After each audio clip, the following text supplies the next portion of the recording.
Hello बच्चों, welcome back to my channel Edu Colours. आज हम इस शिक्षा निदेशालय की वर्कशीट में क्लास 10th की वर्कशीट 36 करेंगे, यूरोप में राष्ट्रवाद का उदय। और बच्चों यहाँ पर हम यूरोप में राष्ट्रवाद का उदय जो चैप्टर है वो कंप्लीट समझेंगे। इसके बाद देखते हैं वर्कशीट में और क्या आता है आगे। अभी हम बात करेंगे यूरोप में राष्ट्रवाद के उदय में राज्य की दृश्य कल्पना। राज्य की दृश्य कल्पना, दृश्य मतलब होता है कुछ विजिबिलिटी, कुछ दिखना, कल्पना इमेजिनेशन, यानी कि ऐसी कल्पना करना कि जो आपको दिखे। ठीक है, तो इसको शुरू करते हैं। 18वीं और 19वीं शताब्दी में कलाकारों ने राष्ट्र को कुछ यूं चिन्हित किया जैसे वह कोई व्यक्ति हो। कलाकारों की बात हो रही है। देखिए, राष्ट्रवाद को बढ़ाने में सिर्फ सेना या जो वहाँ का मध्यम वर्ग है, आम जनता, उनका ही योगदान नहीं होता। बहुत से कलाकारों ने भी राष्ट्रवाद को आगे बढ़ाने का, ले जाने का काम किया।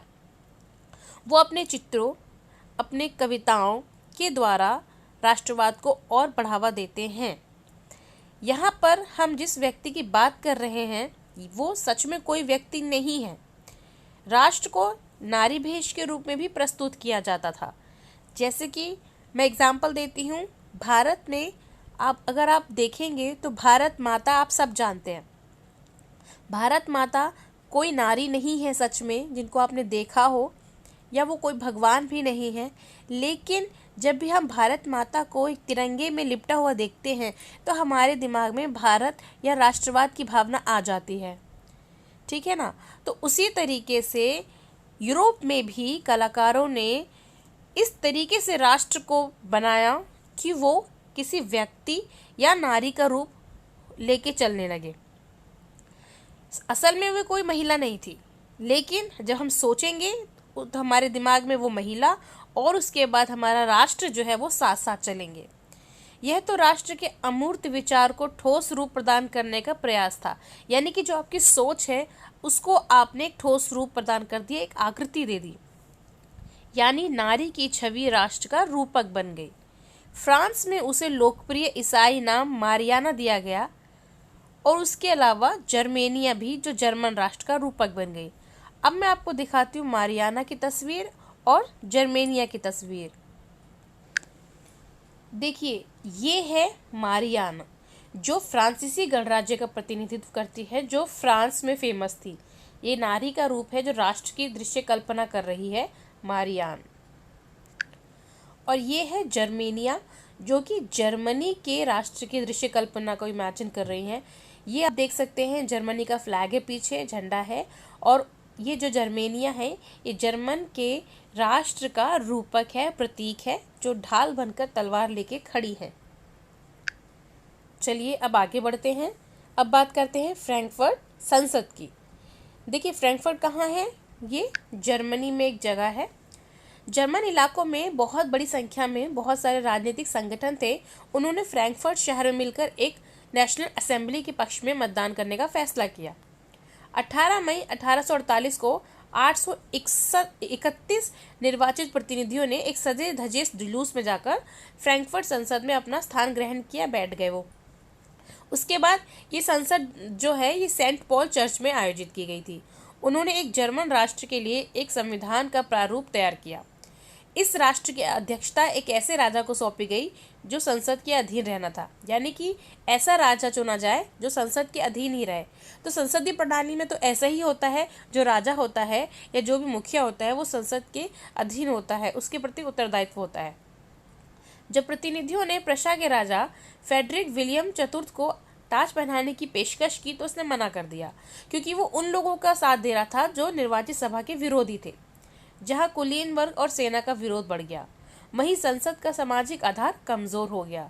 संसद में मध्य वर्गों का प्रभाव अधिक था, जिन्होंने मजदूरों और कारीगरों की मांगों का विरोध किया, जिससे वे उनका समर्थन खो बैठे। अंत में सैनिकों को बुलाया गया और असेंबली को भंग किया गया। यानी कि जो फ्रैंकफर्ट संसद जो बनाई गई एक तरीके से असफल हो गई और ये पूरी जो फ्रैंकफर्ट संसद थी जर्मनी में कुछ काम ना कर सकी। अब हम बात करते हैं राष्ट्रवाद के उदय में महिलाओं का योगदान। देखिए, हम महिलाओं के योगदान को नेग्लेक्ट नहीं कर सकते, क्योंकि महिलाओं का किसी भी क्रांति में, किसी भी देश के राष्ट्रवाद में या किसी भी देश के इतिहास में एक अहम रोल होता है। तो हम बात करते हैं यूरोप के राष्ट्रवाद के उदय में महिलाओं का क्या रोल था। पहला, राजनीतिक संगठन का निर्माण किया उन्होंने, यानी कि जो पुरुष करते थे उसके अलावा उन्होंने अपनी तरफ से भी राजनीतिक संगठन का निर्माण किया। समाचार पत्रों का प्रकाशन किया। मताधिकार प्राप्ति हेतु संघर्ष किया, क्योंकि क्या होता था यूरोप में या हम अमेरिका में बहुत सी जगहों पर ऐसे देखते हैं कि मताधिकार सिर्फ पुरुषों को दिया जाता था, महिलाओं को नहीं दिया जाता था। तो महिलाओं ने अपने इस अधिकार के लिए संघर्ष किया, राजनीतिक बैठकों तथा प्रदर्शनों में हिस्सा लिया। अब यहाँ पर हम बात करेंगे प्रतीकों की कि ये प्रतीक क्या होते हैं। देखिए, किसी भी देश में या राष्ट्रवाद जहाँ पनपता है तो वहाँ कुछ, जैसे हमने दृश्य कल्पना की बात की कि नारी को एक ऐसा रूप दे दिया गया राष्ट्र का, उसी तरीके से छोटी छोटी चीज़ों के लिए प्रतीक चिन्ह घोषित किए जाते हैं, समझाए जाते हैं। अब जैसे मान लीजिए भारत में अशोक चक्र है, तो उसको आप देखेंगे तो ये सोचेंगे कि ये एक चक्र है, प्रगति का चक्र है, ठीक है।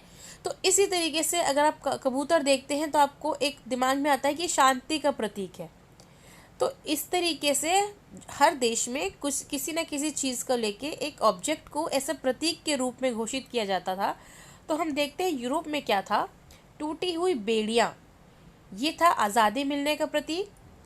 बाज वाला कवच, जर्मन समुदाय की प्रतीक शक्ति। बलूत पत्तियों का मुकुट, वीरता का प्रतीक। तलवार, मुकाबले की तैयारी। तलवार पर लिपटी जैतून की डाली, शांति की चाह। काला, लाल और सुनहरा तिरंगा, उदारवादी राष्ट्रवादियों का झंडा। उगते सूर्य की किरणें, एक नए युग की शुरुआत। तो ये सारे प्रतीक चिन्ह आप देख रहे हैं, ये उनके गुण थे और ये उनका महत्व, यानी कि ये ऑब्जेक्ट थे और ये उनका महत्व, और इन्हीं चीज़ों को आगे चलाकर यूरोप में राष्ट्रवाद को आगे बढ़ाया गया। तो हम आते हैं क्वेश्चन पे। तो पहला क्वेश्चन है, राष्ट्रवाद के उदय में दृश्य रूपकों के योगदान पर चर्चा कीजिए। तो यहाँ पर हम बात करेंगे कि जो दृश्य रूपक थे ये सिर्फ कोई व्यक्ति नहीं थे, कोई नारी नहीं थे, बस खाली ऐसा जामा पहना दिया, यानी कि उसको हमने एक चीज़ मान लिया कि ये नारी है। तो ये एक अमूर्त विचार था जिसको ठोस रूप प्रदान किया गया, और इसका क्या फ़ायदा हुआ, आगे क्या योगदान हुआ, इससे राष्ट्रवाद को बढ़ावा मिला। और लोग, अगर आप इसका एग्जाम्पल भी दे सकते हैं, जैसे कि फ्रांस में मारियाना और जर्मनी में जर्मेनिया जो थी वो राष्ट्र का रूपक बन गई, जिससे कि यूरोप में राष्ट्रवाद को और बढ़ावा मिला। अब अगला क्वेश्चन है, राष्ट्रवाद के उदय में महिलाओं के योगदान पर चर्चा कीजिए। तो आप यहाँ पर ये पॉइंट डाल सकते हैं कि महिलाओं ने ये सारे काम जो है, राष्ट्रवाद के उदय में महिलाओं का ये योगदान था। अगला क्वेश्चन, फ्रैंकफर्ट संसद के महत्व पर प्रकाश डालिए। तो जो फ्रैंकफर्ट संसद थी उसके महत्व की बात करते हैं। तो फ्रैंकफर्ट संसद की अगर हम बात करें तो हम बताएंगे कि ये सेंट पॉल चर्च में आयोजित हुआ। यहाँ पर संविधान बनाने की बात की गई, अध्यक्षता सौंपी गई राजा फ्रेडरिक विलियम चतुर्थ को, लेकिन उन्होंने इसको अस्वीकार कर दिया और वो निर्वाचित सभा के विरोधी हो गए। तो ये सारी बातें आप जो बता सकते हैं कि फ्रैंकफर्ट संसद थी असल में एक तरीके से एक फेलियर था, असफल हो गई थी, क्योंकि लोग समर्थन खो बैठे थे। अंत में सेना को बुलाया गया और असेंबली भंग कर दी गई, यानी कि फ्रैंकफर्ट संसद पूरी तरीके से असफल हो गई। अगला क्वेश्चन है, विभिन्न प्रतीकों चिन्हों के महत्व को लिखिए।